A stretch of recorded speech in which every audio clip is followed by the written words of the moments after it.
ప్రముఖ ఈ-కామర్స్ సంస్థ అమెజాన్ 30,000 మంది కార్పొరేట్ ఉద్యోగులను తొలగించాలని యోచిస్తున్నట్లు అంతర్జాతీయ మీడియా కథనాలు వెల్లడించాయి.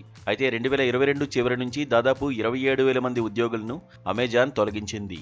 ఈ క్రమంలో తాజా తొలగింపులు కంపెనీ చరిత్రలోనే అతిపెద్దది కానున్నట్లు తెలుస్తోంది. కాగా అమెజాన్లో దాదాపు 3,50,000 మంది కార్పొరేట్ ఉద్యోగులు ఉన్నారు. ఇది ఆ కంపెనీలోని మొత్తం ఉద్యోగుల్లో 10%.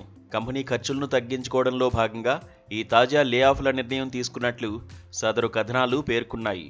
అమెజాన్ గత 2 ఏళ్లుగా పరికరాలు, కమ్యూనికేషన్లు, పాడ్కాస్టింగ్తో సహా ఇతర విభాగాల్లోని ఉద్యోగులను తగ్గిస్తూ వచ్చింది.